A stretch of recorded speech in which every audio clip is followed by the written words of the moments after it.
Bonjour à tous les esprits curieux. Quand on parle des génériques d'ouverture et de fin d'anime, ce n'est pas juste une chanson et un générique. C'est un véritable rituel, un moment attendu par les fans à chaque épisode, et parfois même un sujet de débat passionné sur les forums ou dans les cours de récréation. Le générique d'ouverture, ou opening, est une explosion de musique et d'animation de 90 secondes qui capte votre attention, introduit l'univers et vous prépare à ce qui va suivre. Pensez à l'opening de Shingeki no Kyojin.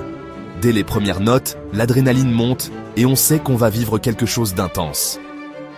C'est une déclaration de mission et une œuvre d'art qui donne le ton à toute la série. Par exemple, l'opening de Neon Genesis Evangelion est devenu culte, non seulement pour sa chanson, mais aussi pour ses images énigmatiques qui intriguent encore les spectateurs aujourd'hui. Le générique de fin, ou ending, est votre moment de détente, plus calme, plus réfléchi, et conçu pour vous permettre de digérer ce que vous venez de regarder. Souvenez-vous de l'ending de Full Metal Alchemist Brotherhood, souvent mélancolique, qui offre une pause émotionnelle après des épisodes intenses. Ensemble, les openings et les endings créent un rituel, encadrant chaque épisode et faisant du visionnage d'anime une expérience unique. Beaucoup de fans ne skippent jamais ces séquences, car elles font partie intégrante du plaisir. Au Japon, ces séquences sont un élément central de la vision créative, pas juste du remplissage ou des obligations contractuelles. Les studios collaborent avec des artistes célèbres, comme Lisa ou Yoko Kanno, pour créer des morceaux qui marquent les esprits et parfois même lancent des carrières musicales. C'est une toile pour une animation époustouflante, une plateforme pour des musiques à succès et un outil de narration. Par exemple, l'opening de One Piece change régulièrement pour refléter l'évolution de l'histoire et des personnages. Pensez à l'opening comme à la grande entrée, un peu comme le lever de rideau au théâtre, où tout le monde retient son souffle avant le spectacle, et à l'ending comme à la sortie en douceur, un moment pour reprendre son souffle, réfléchir à ce qu'on vient de voir, et parfois découvrir des illustrations inédites ou des chansons cachées. Ce duo dynamique est un pilier de l'anime, affiné au fil des décennies et rarement égalé dans l'animation occidentale. Les génériques de Naruto, Death Note ou Sailor Moon sont devenus des références culturelles, reconnaissables dès les premières notes.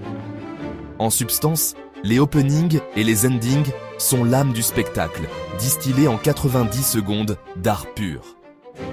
Ils restent gravés dans la mémoire des fans, bien après le dernier épisode. Si vous aimez ce voyage dans l'univers des génériques d'anime, pensez à liker la vidéo. Ça aide énormément la chaîne et ça nous motive à explorer encore plus de secrets de l'animation japonaise. Prêt pour la suite? On continue. Pour comprendre l'évolution des openings et endings dans les animés japonais, il faut remonter aux années 60. À cette époque, les génériques étaient d'une simplicité désarmante. Des mélodies accrocheuses, souvent chantées par des chœurs d'enfants ou des chanteurs populaires, accompagnaient des images animées très basiques.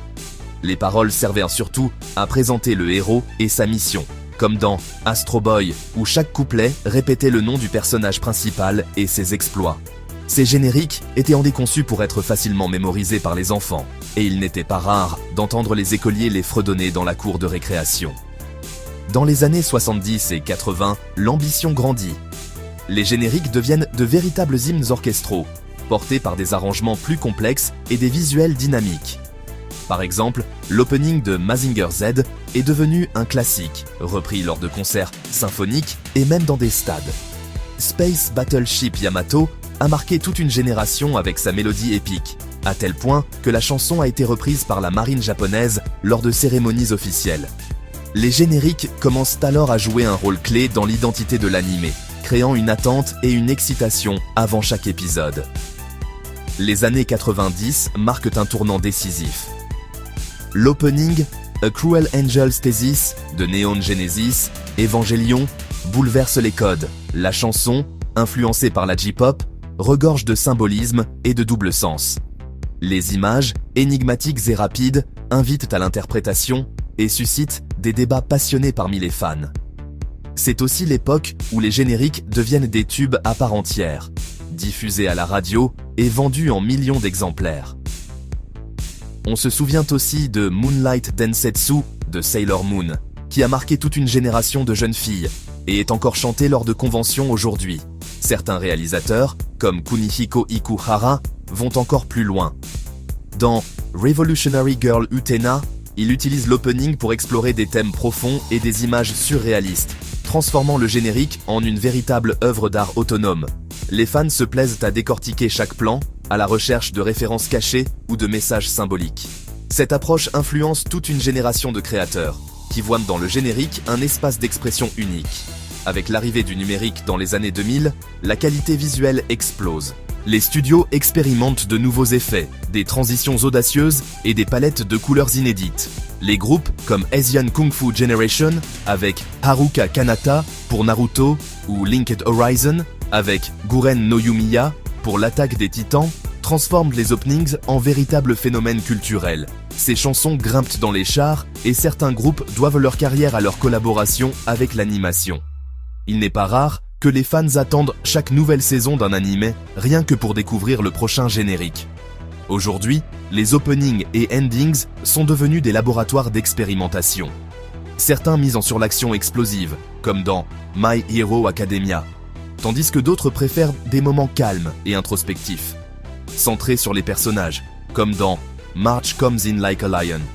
Les réalisateurs jouent avec les styles graphiques, les rythmes et même les genres musicaux, allant du jazz à l'électro en passant par le rock ou la ballade. L'industrie musicale et l'animation sont désormais étroitement liées.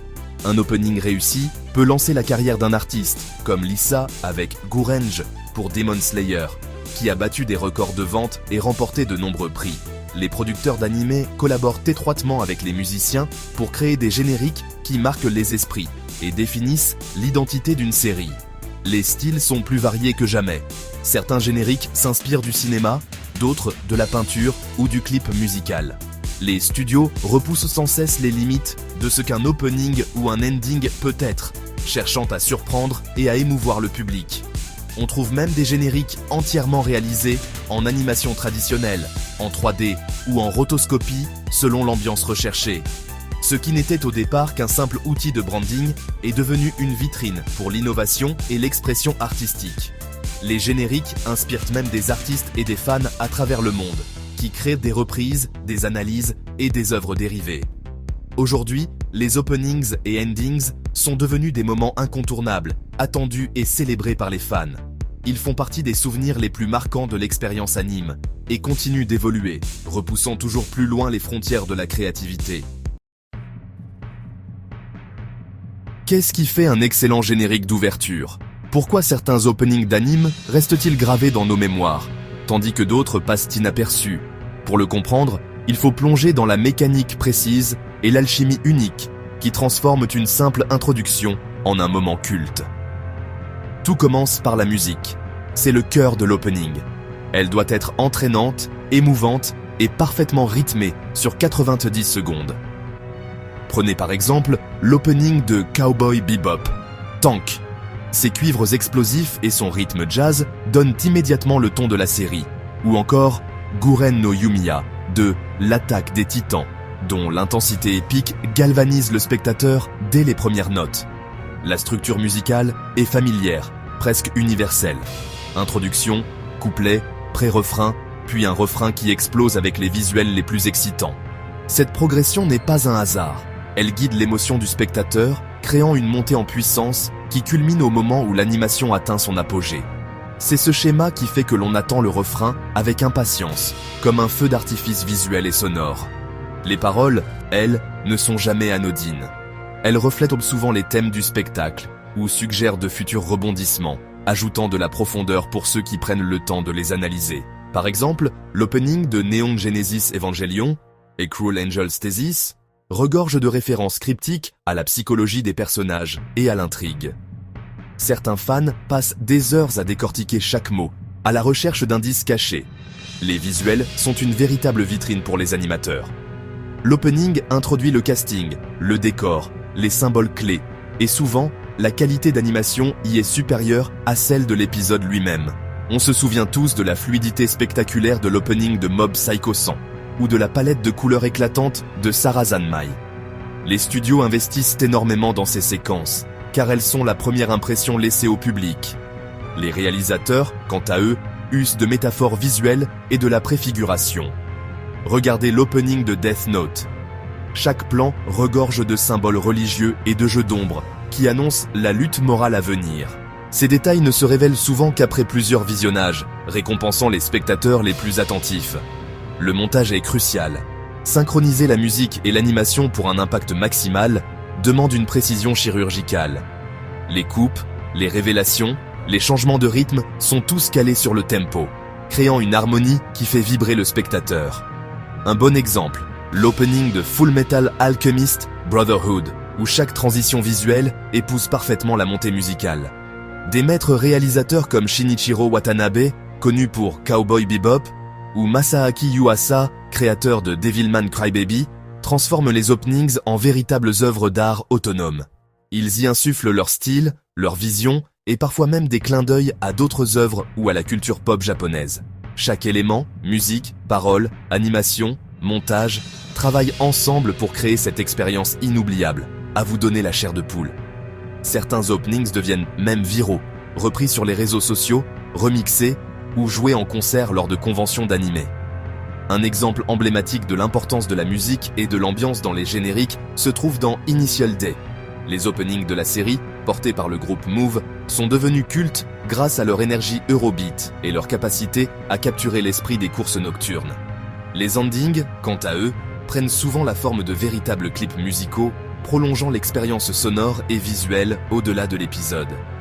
Cette approche unique a contribué à faire d'Initial D une référence incontournable pour les amateurs de génériques marquants. Un excellent opening n'est pas juste une introduction, c'est une mini-histoire, un créateur d'ambiance et une raison de ne jamais appuyer sur « passer ». Beaucoup de fans racontent qu'ils n'ont jamais sauté l'opening de leur série préférée, même après des dizaines d'épisodes.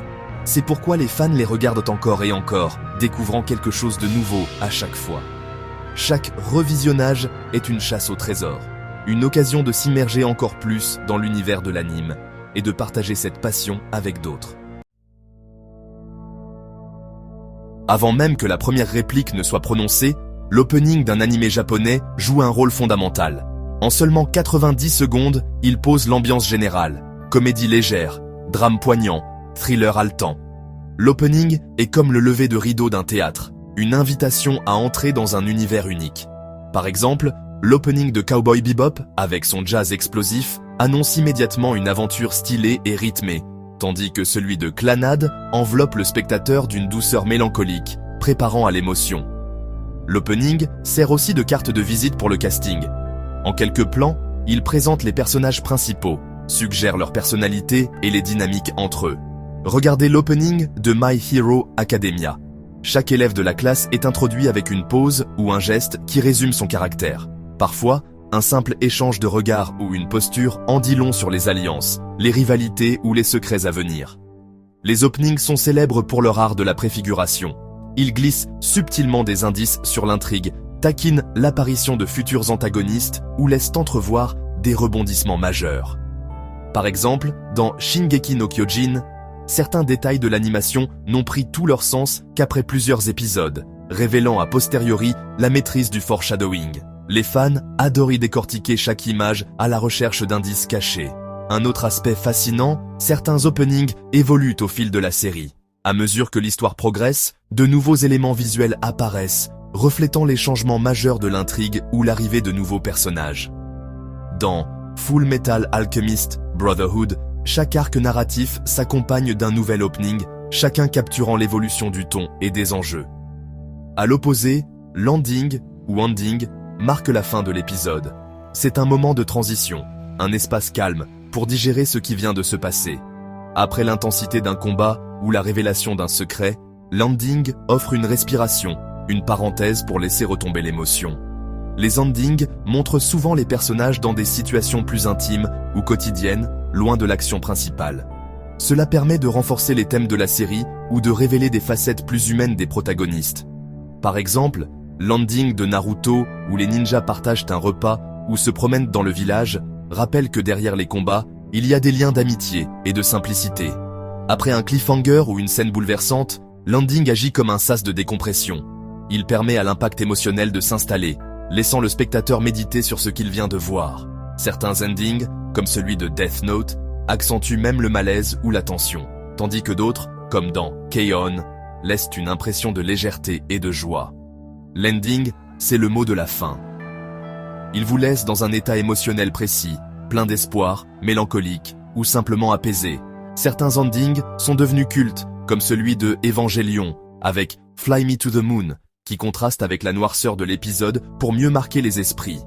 Ensemble, les openings et les endings encadrent chaque épisode comme un prologue et un épilogue. Ils transforment le visionnage en une expérience complète, rythmée et souvent inoubliable. Que ce soit par la musique, l'animation ou les symboles cachés, ils laissent une empreinte durable dans la mémoire des spectateurs, et parfois une chanson dans la tête pour toute la journée. Derrière chaque opening ou ending marquant, il y a des artistes qui ont littéralement changé la façon dont on perçoit l'animation japonaise. Ces musiciens ne se contentent pas de composer une chanson, ils créent une identité sonore qui marque toute une génération de spectateurs. Prenons Asian Kung Fu Generation. Leurs hymnes rock, comme Haruka Kanata pour Naruto ou Rewrite pour Full Metal Alchemist, sont devenus des classiques instantanés. Ces morceaux ne sont pas seulement appréciés au Japon, ils sont repris dans le monde entier, lors de conventions ou de concerts, et continuent d'inspirer de nouveaux artistes. Yoko Kanno, quant à elle, a redéfini la musique d'anime. Avec le jazz explosif de Cowboy Bebop, elle a prouvé qu'un opening pouvait être aussi sophistiqué qu'un film hollywoodien. Son travail sur Ghost in the Shell, Standalone Complex, mêlant électronique et cœur slave, a donné une profondeur inédite à l'ambiance de la série. Anecdote, lors d'un concert, des fans du monde entier se sont réunis juste pour entendre Tank en live, preuve de l'impact de ses compositions.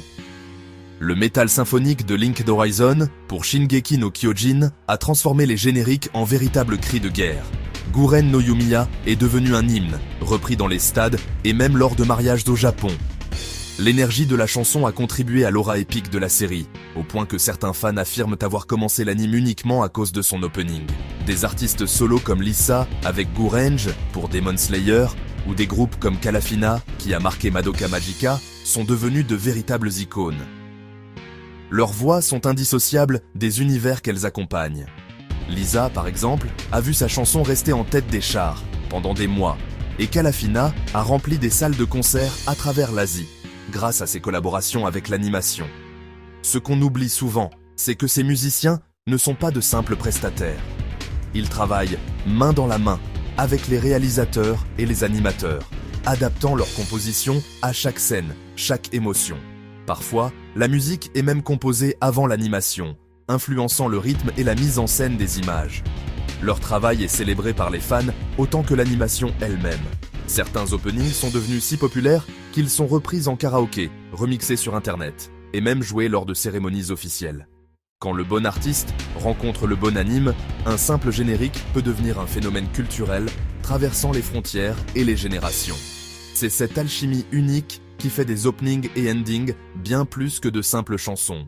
Ce sont des moments de communion, de souvenirs et d'émotions partagées. Les openings et endings d'anime ne sont pas de simples morceaux de musique. Ils sont devenus une véritable force culturelle, ancrée dans le quotidien de millions de personnes. Au Japon, il n'est pas rare de voir des familles entières, des enfants aux grands-parents, fredonner ensemble le générique d'un animé populaire, comme Gurenge de Lisa pour Demon Slayer, qui a envahi les rues, les karaokés et même les écoles.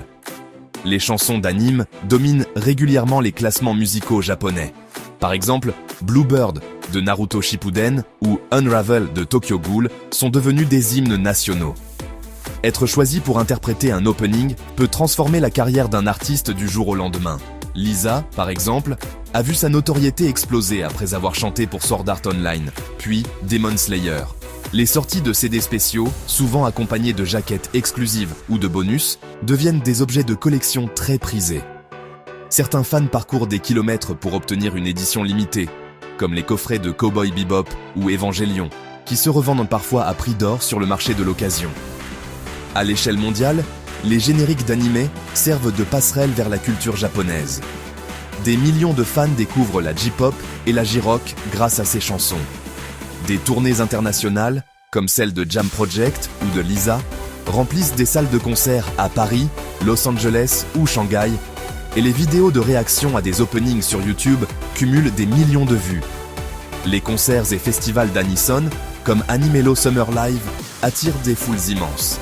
Les artistes y interprètent en direct les thèmes favoris du public, créant une ambiance électrique où chaque refrain est repris en chœur.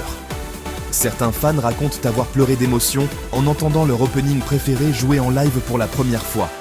Les visuels des openings inspirent une multitude de produits dérivés, des figurines aux affiches en passant par les vêtements. Par exemple, la pose iconique de l'opening de JoJo's Bizarre Adventure est devenue un mème et a inspiré des centaines de produits. Ces objets permettent aux fans de prolonger l'expérience de leur anime favori au quotidien. Les fans dissèquent chaque image d'un opening, analysant les indices cachés ou les symboles, et créent des sondages pour élire le meilleur générique de la saison. Certains réalisent et même leurs propres remixes ou parodies, comme les célèbres MAD japonais, transformant l'opening en un rituel collectif et créatif. L'ouverture d'un animé n'est pas seulement un moment que l'on regarde passivement, c'est une expérience vécue, partagée lors de soirées entre amis, de conventions ou même de flash mobs où les fans reproduisent les chorégraphies emblématiques. Les openings et endings sont le véritable battement de cœur du fandom anime.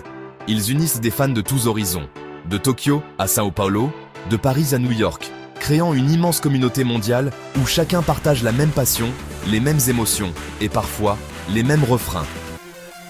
Aujourd'hui, les openings et endings d'animés japonais vivent une transformation profonde, portée par la mondialisation et l'ère numérique. Les tendances modernes s'appuient sur l'instantanéité des réseaux sociaux, où chaque nouvelle séquence est partagée, analysée et parfois détournée en mèmes viraux.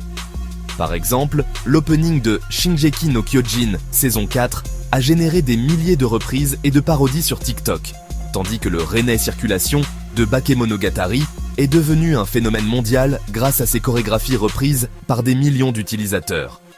Les plateformes comme TikTok, Twitter et YouTube permettent aux fans du monde entier de découvrir, remixer et célébrer ces moments musicaux, créant une communauté globale autour de chaque série.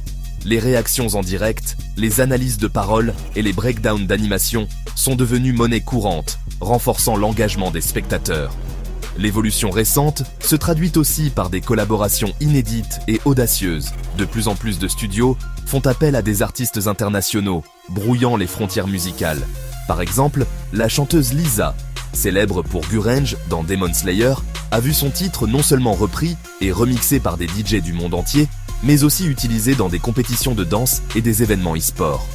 La série Carol and Tuesday illustre parfaitement cette ouverture. Produite par Shinichiro Watanabe, elle a invité des musiciens venus des quatre coins du globe, comme Thundercat ou Naiber XX, pour composer des morceaux originaux, fusionnant J-pop, hip-hop, soul et électro. Même des artistes occidentaux comme Imagine Dragons ont été sollicités pour des génériques, comme pour Arcane, preuve de l'influence croissante de l'animation japonaise sur la scène internationale. Les séquences d'ouverture et de fin rendent également hommage à l'histoire de l'animation japonaise, tout en innovant visuellement.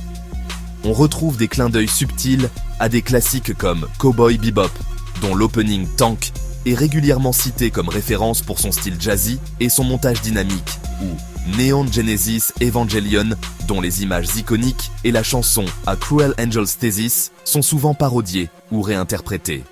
Des séries récentes comme Chainsaw Man multiplient les références à la pop culture mondiale et à l'esthétique vintage. Chaque épisode propose un ending différent, inspiré de films cultes ou de clips musicaux célèbres, comme ceux de Quentin Tarantino ou de The Beatles. Cette démarche rend chaque séquence unique et attendue, transformant l'ending en événement à part entière.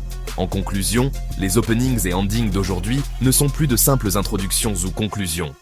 Ils sont devenus de véritables œuvres d'art, à la croisée de la musique, de l'animation et de la culture internet.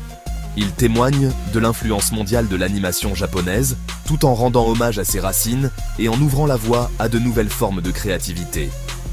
Les anecdotes abondent. Certains génériques, comme celui de Jujutsu Kaisen, ont inspiré des challenges de danse viraux, tandis que d'autres, comme My War de Shingeki no Kyojin, ont été analysés pour leur message caché et leur symbolisme. Cette richesse et cette diversité font des openings et endings un terrain d'expression unique, où chaque détail compte et où la passion des créateurs rencontre celle des fans, génération après génération. Merci d'avoir regardé. Si tu veux faire partie de la prochaine exploration, pense à t'abonner. Et comme toujours, continue à apprendre.